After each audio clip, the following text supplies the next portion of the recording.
All right, man. I appreciate you stopping me to talk. Do you want to start by introducing yourself? My name's Kason. Kason? Yeah. So my name's Brandon. Nice talking to you. So the first thing you said was you wanted me to convince you to be vegan, right? So I honestly think most people in spirit, like in where their morality is, should already be vegan, because they're maybe not educated on the topic. I'm going to start by defining veganism, and then you tell me what you disagree with or what you don't align with, all right? So veganism is an ideology that rejects the commodity status of animals, right? Yeah. So that means we don't want to use them, abuse them, kill them for food, clothing, entertainment, etc., right? So what about that definition do you disagree with or do you not align with? I don't really disagree with any of that. I feel like animals should be treated with respect and like as people do, because I feel like they have emotions and they should be treated as such. And I feel like the way people kill animals for fun and for non-necessities is like not fair and not like injustice. Okay, all right. So you sounded like you're already with it to a certain extent. Now, is there anything, can you think of any examples in which we kill animals out of necessity in our in modern day America? I feel like people just kill like people like take shark fins and they make like toys and like not toys but like they like kill animals and like on like ways that not even like directly killing them, like environmental like damage, like making toys and stuff. Oh no, sorry. Yeah. I'm asking what is a necessity for us to kill animals? I feel like food is a big part of that. I feel like major corporations and companies take that way too far though. Okay. Yeah, I feel like in toys and clothing as well. I feel like that's a big part of the environment that's been taken away. Okay. All right. So I guess what I would start with is just educating a little bit as to the necessity of animal products, right? And when I say animal products, I mean, like stuff like meat, beef, pork, chicken, like that's what you're used to, and then dairy, like milk, eggs, stuff like that. So all of the best peer-reviewed research points towards us not needing meat, dairy, or eggs to survive, right? Vegans can be perfectly healthy at all stages of life, from pregnancy into adulthood. Vegans are at higher risk of protein deficiency, so we can get plenty of protein from plants. And in fact, the research that we have shows that the vegan population are at the lowest risk of most of our chronic diseases, like heart disease, diabetes, high blood pressure, stuff like that. So in that case, right, I get where you're coming from, and I appreciate that you can understand that, like, maybe clothing or, like, jewelry made out of animals is immoral or is unethical. But when it comes, yeah. I'd have to check, but probably, yeah, it looks synthetic. But when it comes to food, a lot of people view eating meat as necessity for protein or for some other nutrient, but in reality, that's not the case, right? So what I would argue is even eating animal products isn't necessary, so we shouldn't do it. Because we kill these animals by the billions, right? So we breed them, we kill them by the billions, and like you said, they're sentient, so they can feel pain, they can feel joy, they can have emotions. So what do you have to say to that, I guess? I feel like not a lot of people know that. I feel like there should be more awareness spreading that message that people shouldn't eat animals if it isn't a necessity. And yeah, I feel like what you said is like about right. So I guess from here, and you have very little pushback. I appreciate where you are in terms of your level of thinking with how we should be treating animals, right? So I guess from here, what's stopping you from going vegan? I don't know. My whole family. I feel like it's mostly family. Family, And yeah. a family, and it's being pushed on me by like the school systems. Yeah. Are feeding most people, are like pushing it on them. Yeah, stuff like that. I feel like it's just like a society. Sure, and you can only influence your family so much. Like when I went vegan, my family also gave me pushback, because it's something new, it's something that they're not educated on, but it's always, I would say, depending on your family, like I said, obviously, stay safe, but I would say it's always good to bring new change and new things, new information to your family. And if they're able to, if you're allowed to pick what you want from the grocery store, I do encourage you, start with one meal at a time. find those vegan alternatives. I'm going to give you a resource after to where you can find out what to substitute for protein. You know, there's stuff like beans. You can eat black beans, chickpeas, lentils. You have stuff like tofu, tempeh. You know, you have different nuts, different seeds. So, and a lot of things are vegan that you wouldn't even know. Pasta, rice, breads, a lot of cereals are vegan. So you don't have to change your whole life. Start with one meal and then take it from there, if you really feel the way you feel. And I encourage you to do that. Here, I'll give you a card. So that has resources on the back. I also have a YouTube channel, obviously, but yeah, I mean, anything else you want to add or any other info? Not really.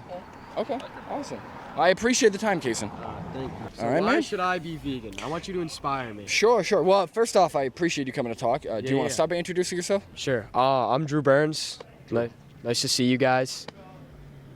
Cool. All right, Drew, my name's Brandon. Nice talking with you. Nice to meet you. So in terms of the inspiration, right, I guess first off, I'm going to start by defining veganism. And I just want to get a baseline as to what you disagree with. Or if you agree, that's fine too. So veganism is the ideology that rejects the commodity status of animals, right? So that means we don't want to use them, abuse them, and kill them for food, entertainment, clothing, etc., right? And when I say animals, I mean sentient animals. And sentient animals have the ability to feel pain, feel joy, experiencing similar to humans. So to start, what exactly do you not align with that definition? So, I mean, I don't disagree with that. You know, I don't have a problem with being vegan. It's just I've never tried it. You know, my mom puts meat on the table and I eat it. So, you know, that's just I just grew up eating meat. So I mean, that's it. But I'd be open to this. Okay. Know? All right. Well, that's the first step. I mean, the fact that you came to talk and you know you are open to it. I mean, I guess to add some more inspiration, right? My goal of talking to people is really get it to click why they shouldn't be contributing, right? So I guess, would you call yourself an animal lover? Yeah, I have a cat at home. You have a cat? I love my cat. All right. I snuggle her, you know? Okay. And I'm assuming, obviously, if you went to a grocery store and all they had was dog meat or cat meat, you probably would avoid it, right? I'd You be upset. You'd be upset, right? Because you have a cat, you can empathize, right? Yes. So the whole point of veganism is trying to combat something called speciesism. And similar to other forms of bigotry like racism, sexism, homophobia, it's where we treat certain animals with respect and with the right to live their life, and we treat other animals poorly by killing them, abusing them for as much as we want. So in this case, dogs and cats, while I would still argue that breeding them goes against veganism. The fact that we cherish dogs and cats, the fact that we have laws protecting even abusing dogs and cats, while cows, chickens, and pigs, we don't, right? We kill them by the billions, we breed them, we abuse them. So that's kind of the whole idea is if you consider yourself an animal lover, right? I don't know if you ever watched footage of pigs, cows, chickens, if you've seen them interact, if you ever watched slaughterhouse footage, but it's horrific, right? I don't necessarily recommend it. I did it because I wanted to really grasp what we were doing, but it's horrible, right? So if you do consider yourself an animal lover, then the only logically consistent position to take is a vegan position. So you mentioned that your mom puts meat on the table, right? That's the same issue as the other guy. That's very common, right? When I went vegan my senior year of high school, right? So I went vegan overnight, and luckily my parents, as long as I cooked the food, they let me pick out my food, right? Yeah. So obviously every family's different. I always encourage, even though you are living at home, to bring new information to your family, to encourage progression and new ideas. And if you're in a fortunate position where your family will facilitate whatever dietary change you want to take, as long as you cook or as long as you do whatever, I encourage you to start with one meal. Go to the grocery store, instead of buying the meat or instead of asking your mom to buy the meat, get the rice and beans, get the chickpeas, get the lentils for protein, And a lot of the foods we eat are already plant-based. Yeah, no, I agree. I mean, my mom, she's very healthy, She loves healthy stuff, so I have a lot of that in my house. Okay. One night, I actually ate a vegan burger because there was nothing else to eat, and it's mad good. Yeah. I recommend it. Yeah, and that's Shout out vegan burgers, eat them. They're actually low-key good. Yeah, and that's the thing is like, even if they weren't, right? Let's say vegan burgers were 10% worse, right? For example. Right, is that 10% decrease in taste pleasure worth contributing to the death of billions of these animals? That's really the question. So I'm going to give you a resource here. That's going to give you different handouts, different studies. You could check out the other videos on my YouTube channel. All right. But yeah, did you have any other questions or any other? No, thank you. Thank you Awesome. for inspiring me. Yeah. It's good to meet you. Absolutely, you too. Bye, you- All right, man. So again, I appreciate you coming to talk. So course. thank you. Do you want to start by introducing yourself? Yeah, sure. Max Linares. I'm from Kingston. I'm just downtown Plymouth and just trying to just walk around and have some fun. Okay. All right. Cool. This is kind of fun. So I appreciate you stopping. My name's Brandon. So Brandon. thank you. You too.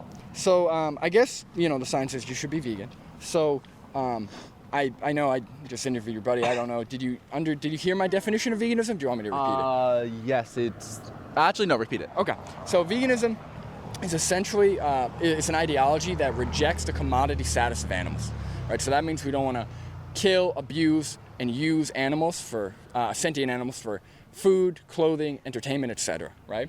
And I'll define one more term. Sentience is the ability to experience things, to feel pain, feel joy. Yep, just like humans, just like dogs, cats. Yeah.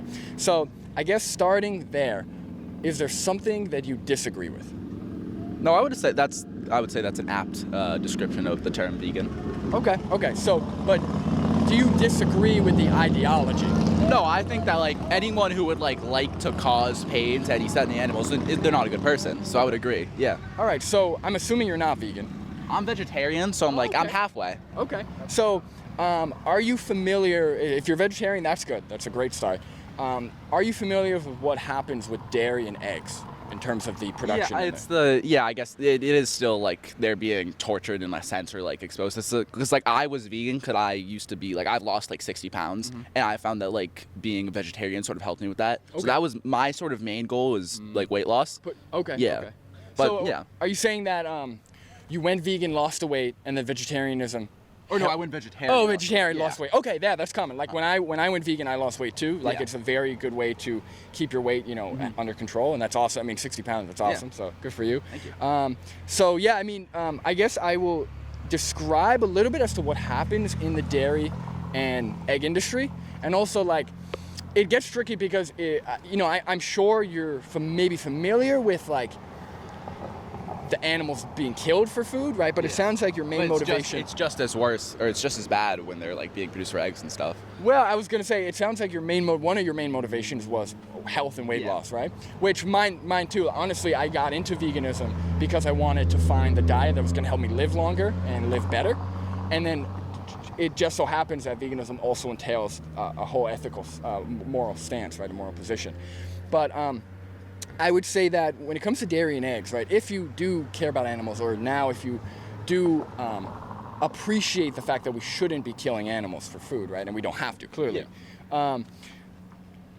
With the dairy industry, so in order for cows to produce milk, right, they have to be pregnant. Mm-hmm. In order for them to be pregnant, they're not breeding naturally, right? We have to, farmers have to inseminate them, artificially inseminate them and impregnate them, right, themselves.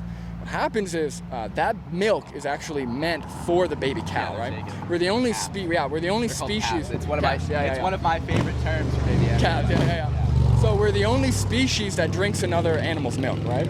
So they take the calf, they either slaughter it for veal, or they put it back into the dairy industry, and then the cow is then milked, and they're bred to overproduce milk. So it's incredibly painful. They're milked to no end, and then once that milking is done, they get slaughtered for food. Yeah. Right. So even with vegetarians, while the sentiment is a great start, what happens is you still end up contributing to the death of those animals anyway. Yeah. And then with eggs, all the baby chicks that are hatched that are males are useless to the egg and chicken industry. So they just get thrown in a blender, like baby chicks, the cutest things you've ever seen. So those are kind of the moral reasons why, if you don't want to hurt animals or don't want to cause animals to die for your, lifestyle, why you should also avoid dairy and eggs. So, do you have any feedback, or is there anything you say about that? I feel like everything's a spectrum, sort of. It's like people are like, I feel like there's a very like finite amount of people who they want to hurt animals and they like hurting animals. So I feel like it's just like. I feel like it's just like what you can do. Like some people are vegan like myself, or vegetarian like myself, but then there's like, do you eat avocados? it's just like, so there's like millions of bees that are flown into California and their homes are destroyed for avocado. And it's like, you love animals and you're like fighting for it, but everything's a spectrum, because I feel like everyone's contributing a little bit to that like destruction of animals. And it's sort of like, we all need to find that little place in the spectrum. Like, I don't think everyone needs to be 100%. I think everyone, if they just need to do their part, and eventually their part will grow and grow. Cause like he'll know, I love to gamble. I go to poker, like Foxwood casinos, and they use a lot of like animal products there. So I'm like, it's sort of, I'm caught in the middle because I don't like that idea, but I love to gamble. So it's sort of like I have to find that middle ground. I feel like everyone needs to do that. Sure. And I can understand what you're saying. What I would say, right, I'll use the avocado example, and I'll also talk about the Foxwoods Casino example. So, right, what I would argue is there's a difference between intentional rights violations and incidental deaths, right? So you're right. Just being alive, we cannot completely live without harming something or someone, right? So we might harm other animals by growing crops, right? We might harm other animals with our carbon emissions, right? So obviously there's always going to be some kind of harm done, and same thing with animals to us, right? To a certain extent. But what we do in terms of not only the factory farming, but with animal agriculture, is we are intentionally breeding these animals with the idea of profit and slaughtering and killing them and abusing them in mind, right? So there's a big difference between like incidental deaths where things happen to die in the process, right? So like when we grow crops, some animals may die, whether it's when we clear the field from the pesticides, etc., right? But our intention is not to actually kill those animals. We're trying to grow food for us to eat, right? So, and the amount of animals that are killed with animal agriculture is like so much more, it's way bigger. Right, because I actually haven't seen, and when it comes to bees, obviously, we can definitely conclude that bees, while they may be sentient, they may be valuable, are now nowhere near as sentient as other mammals like cows and pigs. And then I feel like that's where it starts to get like, you're comparing things. Like, you're putting I feel like that's what we're doing. Like, we're saying humans are above animals, but then we're saying that like cows are above bees. And I think if you start to get into like, it's either like everything matters, but you go into like these slots, and it's like, if you say that like, if you can say that bees are less important than cows, that's where like humans are saying cows are less important than us. So not less important, it's just that in order, like, what I care about is sentience, and that's what most vegans care about, because that's why we should value these animals and what they feel, right? Otherwise, we could do what we want to them, just like plants, right? What I'm saying is, I would have to, I haven't seen too much research on the sentience of bees. I'm not saying bees aren't important. I'm not saying they aren't sentient. We should try and eliminate harm to bees and other insects if possible. I'm just saying that if we have to, I'm not saying we do, but if we have to pick one, I would have the less sentient animal, or the animal that is not fully concluded to be sentient, versus cows, chickens, and pigs, dogs, cats that we are. But like I said, I'm with you. I don't eat honey. I try and stay away from that as well. And in terms of the avocado thing, yes, avocados and almonds, yes, there are bees that get harmed, but a lot of those bees actually come from the honey industry. And I haven't seen any actual conclusive data that shows how many bees are getting slaughtered or getting killed and why, right? So whereas with animal agriculture, it's a lot more clear. We have a lot more clear numbers, right? And then in terms of the gambling, I actually encourage people, if you like the food, right? Like, cause like Burger King has the Impossible Whopper, right? I've never tried it. Is it good? I tried it once. I'm not big on fake meat. Yeah, it was I don't okay. like fast food. And it makes me feel like shit. It's all meat. No, I'm a vegetarian, so I don't like it. It's like, I haven't even gone to try it. Right. Yeah, it doesn't really make you feel good, but I tried it once because obviously. But when you go and support the vegan products from these industries, that's what contributes to supply and demand. Yeah, because then if they can backbind, you can put more money into it. Exactly. So if you go to gamble with Foxwoods, right? Obviously, yes, you do put money into into their inventory to use on animal products. But if you get vegan products, or if you get if you don't produce animal products, that is less demand for those products, right? So I wouldn't say you're doing a net harm or anything by going, right? So I'm only doing net harm to my wallet. That's true, yeah. And that's, everyone, that's the thing, like, veganism, I'm not here advocating. I have a background in nutrition, so I could help you live a healthy life, but I'm not here to advocate for a healthy life. You could eat Oreos, I don't care, whatever, as long as you're not harming other... Oreos are vegan. They are. Really? Yeah. thought there was milk in it. No. They used to a long time ago. Yeah, Yeah. you're right. I don't mind, what you do with your life as long as your lifestyle doesn't cause harm and suffering and death to other sentient animals, right, including humans. So I guess what I would encourage, unless you have any other pushback, I would encourage you to definitely start with substituting your milk. If you do drink milk, oat milk, almond milk, soy Well, milk. I have a treated allergy. I can't drink almond milk. Oh, you have a tree nut allergy? Yeah. Okay, soy milk. Soy milk's great. Oat milk is great. Soy milk I recommend because of the protein, and it's got more calcium than milk. Yeah. I got vitamin D, so I would start with soy milk. Right. And then with eggs, they got Just Egg. I don't know if you've ever tried Just Egg. It is fantastic. If you like scrambled eggs. Was it like egg whites, like artificial or? Yeah, so it's made out of mung beans, and it's like a